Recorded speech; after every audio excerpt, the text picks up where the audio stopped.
안녕하십니까. 반갑습니다. 객석이 굉장히 넓은데 많이 찾아주셨네요. 저 이렇게 좋은 자리에 강연할 수 있는, 제 사업을 소개할 수 있는 기회를 주셔서 감사드리고요.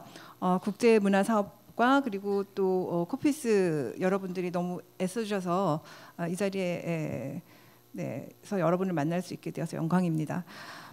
저는 한국문화예술위원회가 운영하고 있는 아르코 미술관에서 관장을 하고 있고요. 그 한국문화예술위원회는 그러니까 말하자면 부산에서 부산문화재단의 역할을 하고 있는 기관으로 보시면 되겠습니다. 베니스 비엔날레라는 그 행사에 대해서 지금 미술 분야에서는 거의 미술계의 올림픽이다 할 만큼 굉장히 중요한 세계적인 행사이고 130주년이 된 행사이기 때문에 굉장히 이제 많이 알려져 있는데 아마 그 미술이 분야가 아니신 분들은 생소하실 것 같아요. 베니스 영화제는 다 아시죠? 세계 3대 영화제잖아요. 같은 재단에서 운영을 하고 있고 그리고 비엔날레 바이애뉴얼이라는 뜻이고요. 경년제로 열리는 행사입니다. 베니스 비엔날레 한국관이라는 거는 그 베니스 비엔날레가 그 전 세계 미술의 올림픽이라고 말씀을 드렸듯이 전 세계에서 대표적인 작가들이 한 자리에 일정한 시간에 한 자리에 모여서 2년에 한 번씩 전시를 통해서 이제 선을 보이는 자리인데 그 행사가 벌어지는 장소에 한국이 전용 공간을 갖게 됩니다. 그것을 이제 한국관이라고 하고요.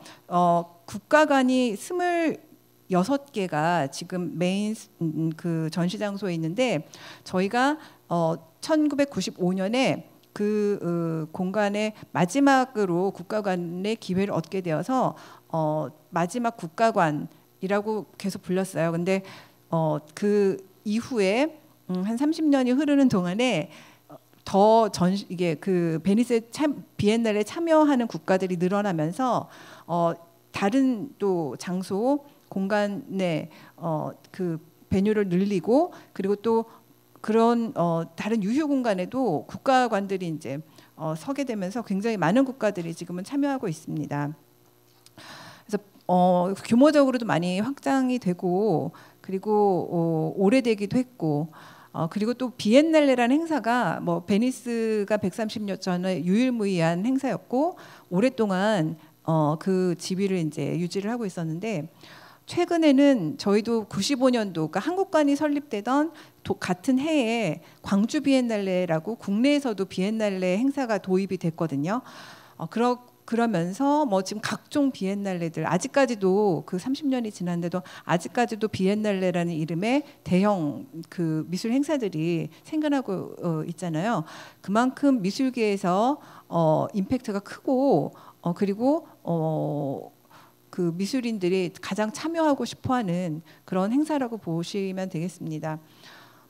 제가 그 비엔날레에 대해서 좀 이렇게 사전 설명이 긴 것은 이게 이제 한국문화예술위원회라는 기관의 어떤 그 미션하고도 관련이 있는데 우선 아르코 미술관이 1979년에 대학로 서울의 마로니에 공원의 대학로에 생긴 것도 한국 작가들이 작품을 선보일 수 있는 유일한 공간으로 그때는 만들어졌어요. 최초의 그 동시대 미술을 위한 전용 공간으로 지어졌거든요. 빨간 벽돌로 예쁘게 지어졌고요. 그리고 마찬가지로 1995년 베니스의 한국관 역시 그 당시에 지금은 해외 교류의 기회가 굉장히 많이 다양해졌지만 당시로서는 거의 유일무이한 이런 해외 진출 기회라는 기회라는 인식이 있었어요. 그래서 굉장히 경쟁도 치열했고 그때 이 한국 미술이 해외로 소개되기 위해서 굉장히 중요한 어떤 그런 채널을 담당을 했습니다. 제가 지금 한국관에 대해서 소개를 드렸는데 사실 그 한국관 자체에 대한 그 공간을 소개를 오늘 드리지 않고 그 한국관을 거쳐간 30년 동안 한국관을 거쳐갔던 그러니까 세계 무대에 한국문화예술위원회가 선보였던 대표적인 작가들을 모아서 한 자리에서 작년에 굉장히 스페셜한 그런 전시를 하나 하게 됐는데요. 제가 이제 예술 감독을 담당을 해서 전시 기획을 한 과정들을 설명을 드리려고 합니다. 시간이 굉장히 짧기 때문에 제가 빠르게 말씀드리는데, 제가 가지고 온 자료는 저희가 전시 기획 초기에 그 내부 보고용으로 만들었던 초기 기획안입니다. 제가 이걸 준비한 이유는 일단 다 전시의 다 세팅된 이후에 촬영한 그 영상은 마지막에 보여드릴 거고요. 일단 전시 기획에 이제 관심이 있는 분들이 오셨기 때문에 조금 더 전시 를 준비하면서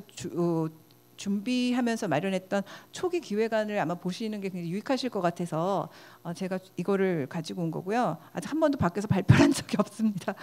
그래서 조금 그 결론, 그러니까 마지막에 결과물하고 조금 다른 부분들이 있는데, 그런 것들이 전시를 하면서 어떤 변수들을 만나서 그런 과정을 겪었는지 그런 부분들을 좀 설명을 드리고 싶었어요. 전시는 한 1년 전으로 거슬러 올라가고요. 작년 4월 19일부터 9월 30일까지 열렸습니다.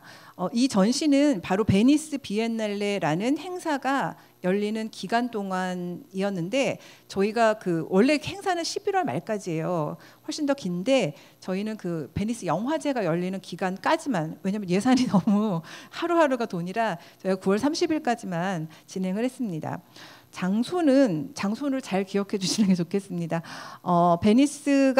비엔날레가 열리는 그 메인 장소는 자르디니 정원, 그러니까 즉 공원이라는 뜻인데요. 그 베니스의 한가운데 있는 그 공원인데, 저희는 이제 그 공원 안에 있는 한국관에서는 그 구정아라고 이렇게 매해마다 대표 작가를 선정해서 이번에는 이제 구정아라는 작가가 그 전시에 참여하게 되었고요. 그와 별도로 과거에 구정아 작가 이전에 한국관에서 전시를 했던 작가들을 초대했습니다.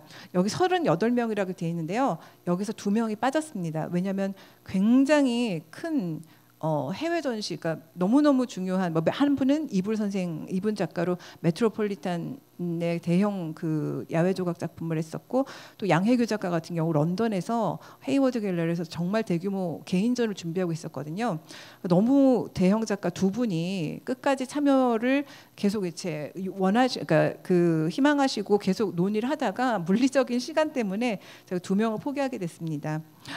그래서 항상 그리고 장소는 몰타 기사단 수도원이라는 곳인데요. 굉장히 흥미로운 곳이에요. 지금 항공 사진을 보고 계신데, 굉장히 넓은 정원이 있는 베니스에서 그 자르디니, 그 베니스 비엔날레가 열리는 공원 외에 가장 큰 야외 정원을 갖고 있는 곳이었어요. 그리고 중세의 그 십자군 원정 때 실제로 서유럽에서 이제 중동으로 넘어가는 그 기사단 원정대들, 기사단이 머물렀던 장소입니다. 그래서 굉장히 작은 셀들로 구성이 돼 있어요. 이런 장소가 사실 이 전시를 굉장히 지배하는 요소였습니다. 예산, 장소, 그리고 작가. 전시를 하게 되면 공연이나 다른 사업들도 마찬가지겠지만 3가지 요소가 가장 중요한 것 같아요. 물론 작가, 작품 포함해서 이 3가지 요소들이 이제 전시를 구성하는데 어떻게 이제 변화를 겪었고 어떤 변수로 작용을 했는지 소개해드리겠습니다.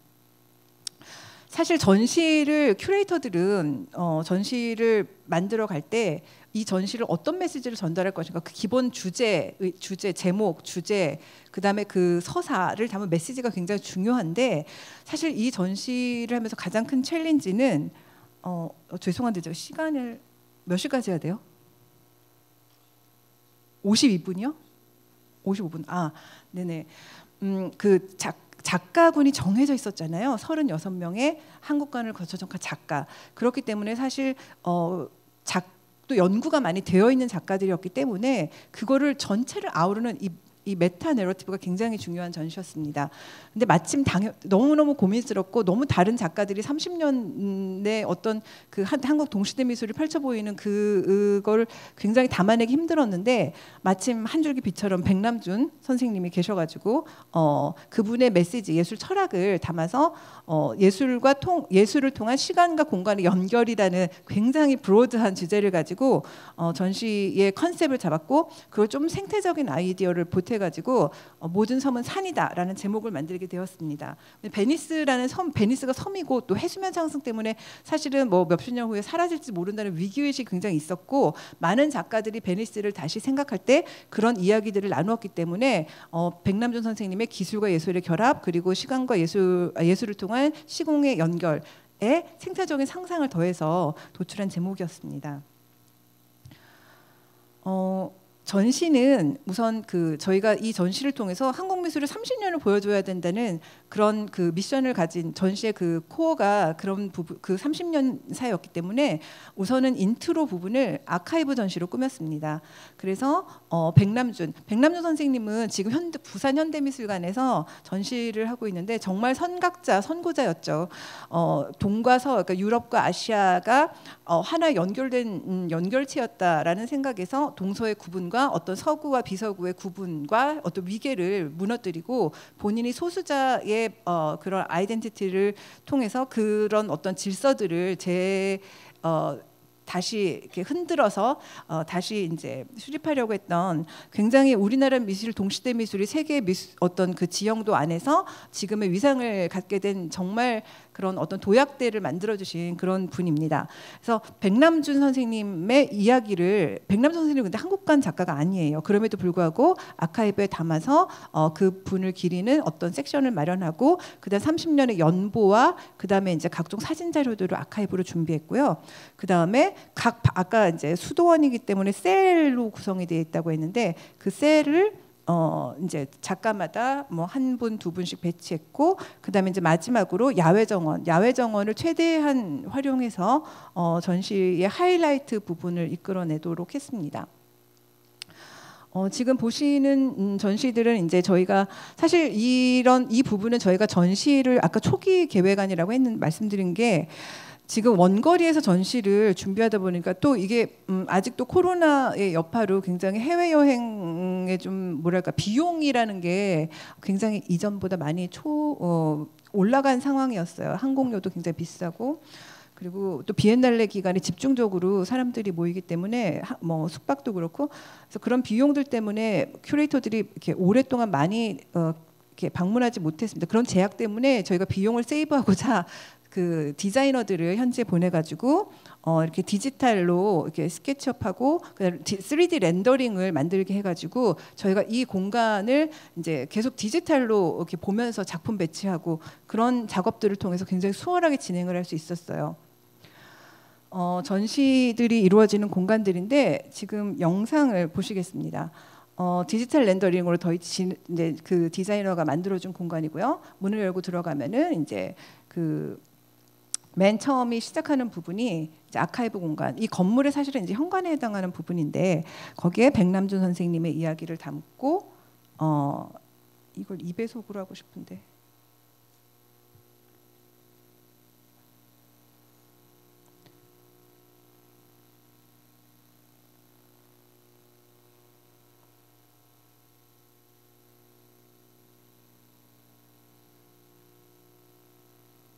굉장히 놀라운 게, 제가 약간 이런 테크놀로지에 좀 약해서 처음에 너무 감동했어요. 너무 똑같은 이렇게 디지털로 구현을 해가지고, 그리고 또 처음에 이제 이 작품이 없는 상태로 이 공간을 보면서 저희가 작품의 순서와 그다음에 이제 이렇게 디자인을 이제 구상을 하고, 그다음에 작품을 또 이렇게 가상으로 어떤 축소 비율에 맞춰가지고 그대로 앉혀가지고 정말 실제 공간에 거의 차이가 없게끔 그렇게 작업을 이제 이런 식으로 가상 공간에서 완성할 수 있었거든요. 그래서 나중에 저희가 3D 렌더링, 이미 전시 몇 달 전에 만들었던 이 3D 렌더링하고 실제 전시가 굉장히 비슷하게 나온 거에 굉장히 감동을 했습니다. 아까 말씀드린 대로 작은 셀들로 이루어져 가지고 굉장히 작품들이 이 공간의 제약에 이 공간을 보고 오히려 작품을, 저희가 이제 어떤 화이트 큐브라는 큰 공간이 있으면은 사실 어떤 작품이 들어가도 굉장히 용이할 텐데, 이 경우는 화이트 큐브 공간이 아니고, 그리고 기존의 다른 용도로 쓰이던 공간을 전시장으로 저희가 변신시켜야 됐기 때문에 그런 공간이 굉장히 지배적인 전시였다, 그렇게 제가 말씀드릴 수 있겠고요. 그리고 이게 문화재 공간이었어요. 그래가지고 저희가 벽에 못을 치거나 어떤 그 페인트를 칠하거나 이런 것들이 다 금지입니다. 그래가지고 벽에 저희가 패널을 덧대고 거기에다 못을 치고 이제 페인트 칠하고 작품을 걸고 이렇게 하고 나중에 다 철거를 하고 쓰레기도 갖고 나가야 돼요. 여기서 그 폐기물이 생기면 안 된대요. 베니스 섬을 보호하기 위해서 굉장히 어려운 규정들이 있었고 그런 것들 때문에 그 허가받는 것들, 그러니까 문화재에 관련 뭐라고 해야 되나 그 관련 기구에서 그런 것들 하나하나 설치 계획안을 몇 달 전부터 검토해가지고 그리고 이거를 통과해야만 이렇게 설치를 할 수 있고 그런 제약들이 많았습니다. 그래서 해외 그 교류를 할 때 현지의 상황들, 현지 조건들 이런 것들을 처음부터 파악하고 현지 경험이 있는 분들을 이렇게 컨택하셔가지고 이런 정보들을 얻는 게 굉장히 중요할 것 같아요. 저희 같은 경우는 굉장히 오랫동안 그 베니스의 건축 전공하신 분이 이제 저희 한국관 공간 매니저로 활동하고 계셔서 그런 분들에 대한 조언을 얻을 수 있었는데 그럼에도 불구하고 이 전시라는 것들을 전시 작품들을 담아내는 공간이 굉장히 뭐랄까 큰 변수로 작용을 했던 그런 상황이었습니다. 전시가 또 특이하게도 이런 중정과 그리고 이게 1600년대에 지어진 건물이에요. 그래서 중세 건물이기 때문에 굉장히 오래된 건물이었습니다. 그래서 이것이 이제 1600년대에 베니스의 중세와 그리고 한국의 동시대 미술이 만나는 어떤 그런 그 컨셉으로 공간을 배치를 했고요. 그리고 여기에서 저희가 오프닝 퍼포먼스를 하면서 굉장히 감동적이었던 건 거의 전 세계에서 정말로 한 자리에 모으는 게 불가능한 분들이 510명 정도 오셨어요. 물론 이제 국내에서 와주신 분들도 계시지만 이런 과정들을 통해 가지고 한국 미술을 정말 사랑하고 알고 싶어하는 분들이 많구나.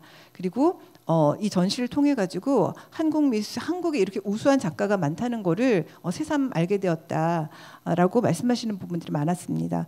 그리고 이미 뭐 세계적인 작가로 많이 성장한 분들이 대부분이지만 또 이 전시를 통해 가지고 또 이렇게 새롭게 다른 전시 기회를 갖게 되고 더 활발하게 이제 활동하게 되시는 그런 분들이 있어서 그 전시의 가장 큰 보람이었던 것 같아요.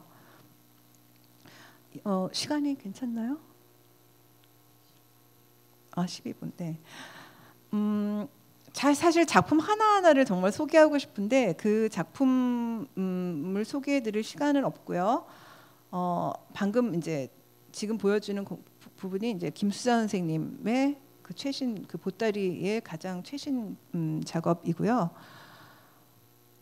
그리고 이 공간을 저희가 택한 이유는 굉장히 여러 개 저희가 그 전시 10개월 전에 한 베니스를 한 2박 3일 3박 4일 동안 한 20개 넘는 공간들을 다녔습니다. 그래서 그 가능한 공간들을 찾느라고 정말 애를 썼는데 이 공간이 한국미술의 30주년, 그러니까 그 국제진출 30주년을 축하하기 위한 자리이기 때문에 개막식하고 리셉션이 굉장히 중요했어요.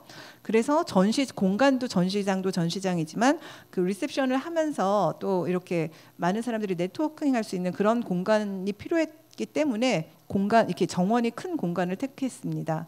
지금 보시다시피 굉장히 이제 그 넓은 그 정원이 있고요. 그리고 그 주변을 베니스의 오래된 집들, 실제로 이제 많은 그 베니스 시민들이 거주하는 공간인데요. 이런 중세의 흔적들이 그대로 남아 있는 프레스코화가 있는 그 방을 내려와서 넓게 펼쳐지는 곳에 이제 전시에 가장 많은 예산이 들어간 야외 이제 그 전시물들이 이렇게 배치가 되었습니다. 뭐 최정화, 강익중 그리고 또 1회 때 참여했었던 곽훈 선생님의 작품들이 이렇게 들어갔고요. 그래서 지금 그 시뮬레이션으로 사실 이제 그 기존에 있는 사진의 이미지를 따가지고 이거를 이제 그 3D 렌더링에 올리고 해서 만들어졌는데 거의 실물과 가까운 그런 전시가 나왔습니다. 저희가 그 베니스 소리가 나나요 이게? 마지막으로 전시 나네요. 네. 이외에도 공공 프로그램 같은 이제 다른 그 부대 프로그램 행사 같은 것도 소개해드리고 싶은데 구글에 모든 섬은 산이다라고 제목을 치시면 바로 그 웹사이트가 나와요. 거기에 제가 그 아카이브북 30년 역사를 담은 아카이브북하고 또 이 전시를 다 담은 모든 작가들과 연표와 그리고 이 행사 디테일들을 담은 도록이 다 PDF로 올라가 있습니다. 그래서 궁금하신 분들은 그 웹사이트를 방문해 주시면 좋겠고요. 지금 3분짜리 영상인데 아까 제가 보여드린 3D 렌더링이 어떻게 구현이 됐는지 보시면 좋겠습니다. 똑같죠?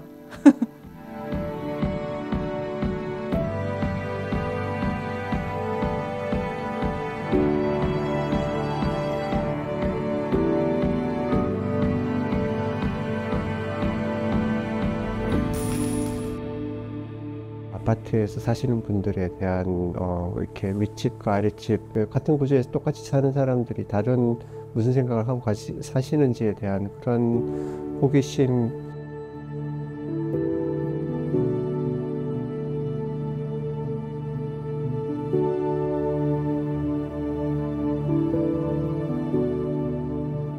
먼지 투성이 속에 막 묻혀 있는 그 기억들을 이렇게 발굴해내는 것과 같은 먼지라는 작품을 출품하게 되었습니다.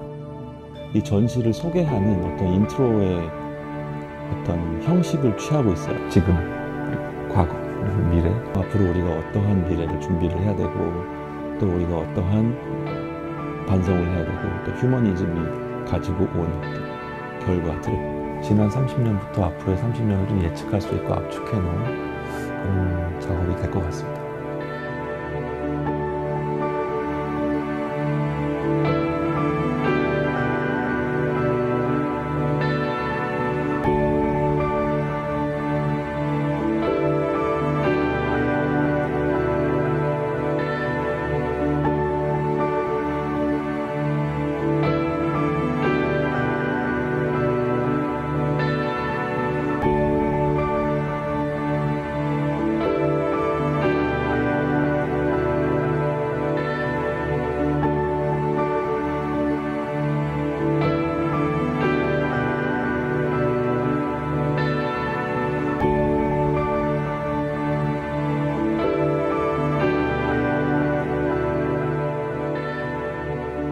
한국문화예술위원회 정병국 위원장입니다. 백남준 선생님께서 1993년도 독일관을 통해서 황금사자상을 받으신 게 계기가 되어서 베니스 비엔날레에 있는 국가관 26개 중에 마지막 한국관을 설립하게 되게 됐습니다. 그동안 많은 협조를 해주신 작가 선생님들 그리고 예술 감독 여러분들께 진심으로 감사의 말씀을 드리고 여러분들의 그러한 노고가 오늘날 대한민국 문화예술 강국으로 만드는 기초가 되었다라고 생각을 합니다.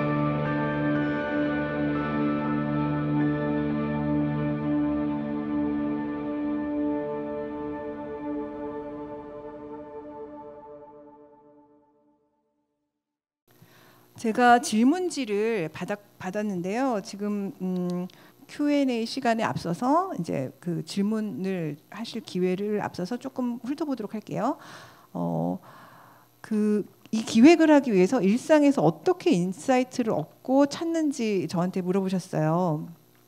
아까 말씀드린 대로 이 전시를 36명의 전시를 어떤 씀을 가지고 사실 그 씀을 가지고 작가를 리서치해서 이렇게 초청하는 방식이 가장 일반적인 큐레이팅이지만 이것과는 달리 작가에서 출발하는 그러니까 정해진 작가군을 그리고 서로 연관성이 없는 작가 한국 사람이라는 그러니까 한국관을 거쳐갔다는 그런 공통점 외에는 그 연관성이 없는 작가들을 한 자리에 모으고 이 어떤 맥락을 꿰는 것이 굉장히 어려웠습니다. 그때 아까 말씀드린 것처럼 한국관을 만드는데 어떤 굉장히 중요한 역할을 하고 심지어 이제 당시 대통령실에 찾아가서 설득을 해서 김영삼 대통령의 마음을 움직여서 한국관을 만드는 그 예산을 따내도록 그 결정적 기여를 한 백남준 선생님을 아까 저희 위원장님도 인터뷰에서 말씀을 하셨는데 작가들의 이야기, 작가들의 작업에서 사실 가장 많은 영감을 얻을 수 있는 것 같아요. 물론 뭐 사회 현상이라든지 뭐 문학이라든지 뭐 너무 많은 그런 요소들이 많이 있겠지만 사실 큐레이터로서 미술 현장에서 가장 인사이트를 받는 것은 역시 작가와 작품 그리고 또 동료 그 큐레이터들의 전시가 아닌가 생각이 듭니다. 그래서 부지런히 전시를 보러 다니시기 바랍니다. 그리고 비엔날레가 뭐 서예나 도자나 뭐 파인아트 아니고 서예나 도자 같은 분야에도 비엔날레가 있는지 물어보신 것 같은데 지금 국내에도 아까 말씀드린 것처럼 95년 광주 비엔날레 이후에 또 부산 비엔날레도 생겼고 그리고 지역의 어떤 특성을 그 기반으로 한 많은 비엔날레들이 아직도 생기고 있어요. 지금 공예 관련해서는 경기 도자 비엔날레 그리고 또 청주 공예 비엔날레가 해마다 경년으로 열리고 있고요. 그리고 서예는 저도 사실 몰랐는데 전남 수목 비엔날레가 목포에서 2년에 한 번씩 열리고 있는데 전북에서는 서예 비엔날레가 또 열리고 있다고 합니다. 그래서 이런 그 비엔날레들을 찾아다니면서 비엔날레는 일반 기획하고 다른 거는 규모거든요. 규모 그리고 굉장히 큰 규모로 2년간의 준비를 끝에 이제 만들어내는 것이고 또 대부분 규모가 크다 보니까 도시 인프라들을 이제 문화 인프라들을 굉장히 이제 다양하게 광범위하게 사용하는 그런 경우가 대부분인데요. 그래서 저는 사실은 이 비엔날레를 계기로 국내 여행도 많이 하게 되고 도시를 가깝게 리서치하는 굉장히 좋은 계기인 것 같아요. 그래서 비엔날레에 관심 가지시고 또 많이 보시면은 좀 어떤 아까 말씀드린 뭐 인사이트 이런 것들에 도움이 될 것 같습니다. 그리고 또 비엔날레와 환경 문제에 대해서 또 질문을 주셨는데요. 사실 많은 비엔날레들이 어떤 생태적인 전환이랄까, 그런 생태 의식이 많이 이제 그 어떤 프로그램이나 전시 주제로 그리고 부대 프로그램으로 심지어는 그 전시의 운영에도 들어와서 지금 뭐 친환경 매뉴얼을 실천하는 그런 비엔날레들이 굉장히 많이 있고요. 그리고 또 생태를 주제로 한 것도 있지만 본격적인 글쎄 비엔날레가 그 생태를 표방한 비엔날레는 그런 것보다는 좀 이렇게 전반적인 운영 면에서 보는 게 좋겠습니다. 그리고 해외 교류에 있어서 해외 기관에 그러니까 해외 교류 사업에 종사하거나 아니면 그 해외 기관의 학예 업무 관련 직종에 진출하는 부분을 질문하신 분이 계세요. 굉장히 좋은 질문이었고 너무 진취적이라는 생각이 들었습니다. 제 주변에 최근에 그 해외에서 어프로치가 와서 제안이 와서 해외 미술관으로 그 직장을 옮긴 그 동료들이 몇 명 있었거든요. 제가 물론 그 해외의 이런 어떤 사업들을 통해서 경력을 개발하고 그런 계기로 만나는 사람들을 만나고 현지의 사람들한테 추천을 받고 뭐 이런 식으로 개인적으로 이렇게 이루어지는 관계들도 있는데 요즘은 그 SNS가 굉장히 발달돼 있잖아요. 많은 경우에 링크드인이라는 그 사이트 아시죠? 자기 커리어 그 프로필 올리고 자기를 홍보할 수 있는 어떤 그런 뭐 글이나 여러 가지 이제 포트폴리오들을 올리면 또 그런 걸 통해서도 연락이 온다고 합니다. 그런 데서 자기 자신을 어필을 하기 위해서는 아까 말씀드린 대로 크고 작은 이런 프로젝트에 어떻게든 참여하시고 거기에서 본인이 어떤 커리어를 만들어 가시는 게 굉장히 중요할 것 같아요. 어떤 지역 비엔날레의 어떤 지속 가능한 재정과 조직에 대해서 굉장히 큰 질문이긴 한데 아까 제가 말씀드린 전시를 소개해드리면서 그 굉장히 어려웠던 부분 중에 두 가지 큰 변수가 있어요. 사실 이제 아티스트들은 정해져 있었고 그 아티스트들의 작품이라는 것도 최근의 대표작을 위주로 뽑았기 때문에 그 부분은 큰 변수는 아니었어요. 마지막까지 뭐 사실 이제 뭐 예산 때문에 크고 작은 변동이 있긴 했지만 작가는 큰 변수가 아니었고 가장 큰 게 아까 말씀드린 대로 공간. 왜냐하면 베니스가 비엔날레 기간 동안은 경쟁이 너무 치열해요. 각 나라에서 어떤 좋은 공간을 점유하려고 굉장히 정말 좀 속된 말로 정말 피 터지는 경쟁을 하거든요. 그래서 이 공간이 굉장히 큰 변수였지만 공간은 이미 이제 확정을 일찍이 했고 전시가 다가오기 직전까지도 굉장히 이제 피를 말리면서 피를 말리면서 이게 결정이 안 돼서 굉장히 힘들었던 부분이 예산이었는데요. 작년에 있었던 요 전시 같은 경우는 그래도 올해는 기업 후원이 너무 어려워요. 이게 지금 경기가 기업들이 너무 어렵기 때문에 선뜻 후원을 열어주지 않더라고요. 근데 작년만 해도 너무 다행스럽게도 저희가 후원을 좀 성공적으로 받을 수가 있었습니다. 그래서 전시의 한 30% 정도는 저희가 후원금으로 하게 되는데 이런 경우에 저희는 그러니까 이미 이제 예산으로 확보된 부분을 미니멈으로 놓고 그 다음에 이제 후원에 오는 들어오는 들어오는 그 상황에 따라서 하나씩 저희가 이제 취사 선택을 해야 되는 상황이어서 플랜을 여러 개 세워놓고 나중에 이제 그 플랜에 따라서 이제 그 후원금의 확보 어느 정도 확보되냐에 따라서 이제 그 규모를 최종적으로 조정을 하는데 아까 그 보여드린 슬라이드 안에서 저희가 그 퍼블릭 프로그램이 몇 개가 있어요.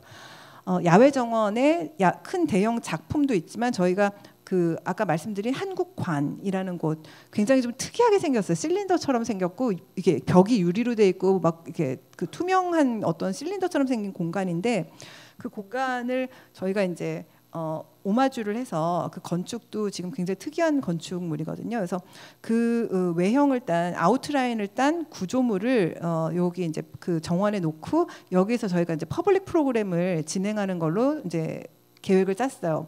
근데 이거 현지 사정을 저희가 몰라가지고 이런 그 플랜을 짰었는데 사실 베니스 한국관을 운영을 하고 그리고 베니스 비엔날레를 관객으로서도 굉장히 많이 갔는데도 불구하고 실제 현지에서 이 전시를 기획을 하게 되니까 정말 생각하지도 못했던 그런 부분들에 부딪혔는데 그게 어떤 거였냐면 아까 말씀드린 그 비용에 대한 부분도 있는데 비용이 베니스의 비엔날레 기간 동안 전시를 하게 되면 국내에서 소요되는 비용의 3배가 들어요.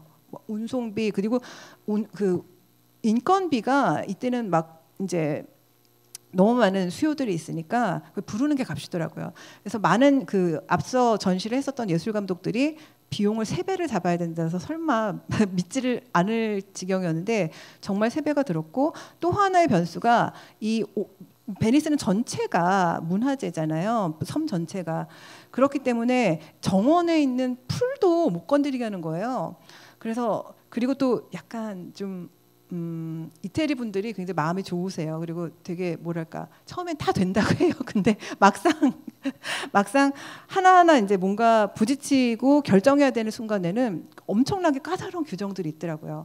아까 맨 처음에 말씀드렸듯이 그 베니스의 그 문화재 당국에서 그 플랜을 그러니까 계획서를 받아가지고 하나하나 설치물들을 검토를 하고 그 설계안을 검토를 하고 이게 안전한지 그리고 이 문화재 건물을 훼손하지 않을지 그런 그 검토를 하는데 그 기간이 굉장히 많이 걸렸어요. 한 달이 걸렸어요.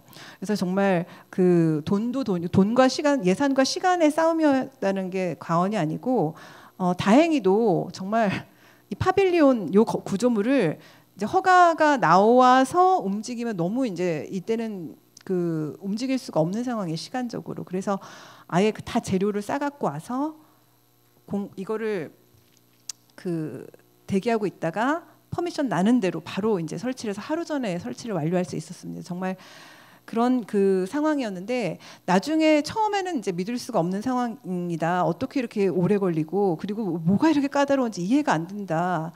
처음 굉장히 불만이 많았고 네 그런 좌절을 엄청 했는데 나중에 이해를 하게 됐어요. 전시 오프닝을 할 때까지 굉장히 화창하고 정말 너무너무 그 아름다운 오프닝을 했거든요. 저희가 근데 그 다음 날로 갑자기 폭풍우가 몰아치기 시작하는 거예요. 그래서 굉장히 강한 바람이 불고 그리고 또 섬이기 때문에 굉장히 변화무쌍하다고 해요. 일기가. 그렇기 때문에 하루에도 뭐 사계절이 있는 거예요.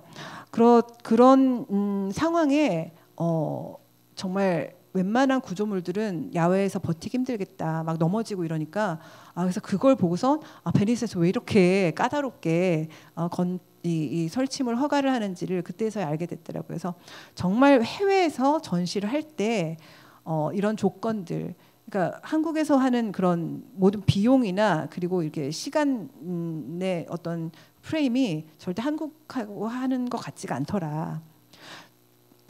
저도 여러 나라에서 전시를 해봤지만 정말 많이 달라요. 나라마다 엄청나게 차이가 있어요. 저는 이태리하고 중국하고 굉장히 대비되는 상황을 겪었어요. 그래서 그것 때문에 더 이태리가 힘들었을지도 모르는데 어쨌든 이런 챌린지들을 겪으면서 그리고 또 다양한 변수를 겪으면서 어쨌든 전시를 무사히 하고 한국 미술의 30년을 잘 보여주고 K-아트, K-컬처가 지금 굉장히 대중문화와 영화, 팝아트로 뮤직으로 이제 한국 문화를 지금 대표하고 있는데요. 거기에 못지않게 지금 한국 미술이 정말 세계적인 위상을 갖게 된 거에 대해서 정말 자부심을 느끼는 기회였고, 그리고 많은 분들이 또 이런 기회를 갖고 또 세계 무대에서 함께 일할 수 있는 그런 날들이 왔으면 좋겠습니다. 현장 질의를 한두 개 정도 받을 수 있을 것 같은데 질문이 있으실까요? 지금 미술 전공하신 분들보다 공연 쪽이 항상 많더라고요. 그래서 현대 미술 쪽은 항상 이렇게 많은 예술인들이 모였으면 마이너 분야더라고요. 미술 전공하시는 분들 몇 분 계세요? 제가 이게 조명 때문에 앞에가 잘 안 보여요. 질문이 있어서 손을 들고 마이크를 받았습니다. 네네. 그리고 방금 하셨던 말에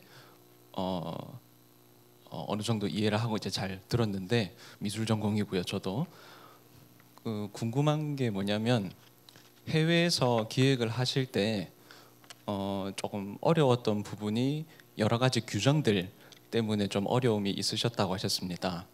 그런 설치라든지 아니면 기획에 있어서 우리나라하고는 다른 어떤 설치 규정들이나 지침들이 있다면 어디서 확인할 수 있는지가 궁금합니다. 저희 같은 경우는 이 전시를 하기 위해서 현지 에이전시를 저희가 파트너십으로 이제 계약을 체결하고 돈을 지불하고 했고, 그분들이 이제 그런 현지의 어떤 가이드를 잘 해주셨어요. 그럼에도 불구하고 엄청 이 시간이 많이 지연되는 부분들은 어쩔 수가 없었던 건데, 절차니까. 아까 말씀드린 대로 현지에 초청하는 기관이 있거나 아니면은 그 장소를 사용하시는 분들이 제일 잘 알지 않을까요? 그리고 해외에 초청 기관이라든지 또 현지에서 같이 작업하는 그런 주최 측의 그런 또 담당하시는 분들, 현지인들이 제일 잘 알지 않을까요? 굉장히 스페시픽한 질문들을, 굉장히 프랙티컬하고 스페시픽한 질문을 하시네요. 다른 질문 하나 더 받고 마무리하도록 할까요? 베니스라는 국제적인 공간에서 한국 작가들을 정말 잘 소개를 하시고 교류를 한 프로젝트였잖아요. 진행하시면서 혹시 뭔가 예산이라든지 되게 변수가 많았음에도 불구하고 잘 해내셨는데 이제 뭔가 아쉬웠던 점이라든지, 아니면은 다음에 또 이런 큰 프로젝트를 진행할 수 있다면 어떤 방향으로 또 해외랑 한국의 이런 아티스트들을 교류하고 싶으신지 궁금합니다. 정말 이런 공적인 자리에서 같은 업계의 이제 후배분들이 계시기 때문에 대답은 하겠는데 가슴이 너무 아파서 딴 데선 얘기를 못할 것 같아요. 전시를 이제 전시 오프닝을 하고 나서부터 저희가 굉장히 이제 부족했고 아쉬웠다고 생각하지만 돌이킬 수 없었던 부분이 홍보였던 것 같아요. 그러니까 너무 많은 공을 들였고 정말 많은 예산을 들였고, 근데 사실 소기의 성과는 충분히 거두었어요. 굉장히 많은 분들이 한국 미술에 대한 인식을 하시고, 지금도 제가 해외 출장 가면은 이 전시 봤다, 너무 잘 봤다라고 말씀하시는 분들이 있더라고요. 그래서 그런 임팩트에 대해서는 굉장히 이제 확인이 저 스스로도 이제 자긍심을 가지지만, 보다 이렇게 폭넓게 좀 많이 이제 지면상에서도 알려졌으면 하는데 그 부분이 굉장히 아쉬워요. 그래서 저희가 이거는 좀 해외 홍보에 대한 노하우가 저희 이제 기관 차원에서 문화예술위원 차원에서도 좀 부족했던 부분이 있고, 저희가 해외 사업, 아웃바운드 사업을 거의 안 하는 기관이거든요. 굉장히 스페셜한 케이스였고, 그렇고 또 하나는 아까도 계속 얘기하지만 저희가 홍보 예산이 계속 우선순위에서 밀렸어요. 전시 자체랑 그 리셉션 이런 것도 너무 중요해가지고 홍보 예산을 나중에 이제 후원금 확보에 따라서 하다 보니까 타이밍을 놓친 거예요. 왜냐하면 해외 홍보를 하기 위해서 해외 에이전시를 저희가 어레인지를 했어야 되는데 이 베니스 비엔날레 미술 전문 홍보 그 에이전시들이 다 지금 계약이 돼 있어가지고 다른 국가가 70몇 개 국가관들하고 계약을 해가지고 저희가 너무 우선순위를 놓친 거예요. 그렇기 때문에 이제 저희가 국내 파트너로 해서 홍보를 하긴 했는데 뭐 열심히 해주셨긴 했지만 그런 부분에서 좀 뭐랄까 더 적극적으로 선점하지 못한 것들, 뭐 광고 지면이라든지 이런 거 해외 매체 광고 지면 이런 것들 선점하지 못한 것들이 굉장히 아쉽습니다. 그래서 한번 하면 우선적으로 홍보에 좀 배정할 것 같아요, 예산을. 시간이 된 것 같은데 그럼 여기서 마무리하겠습니다. 감사합니다.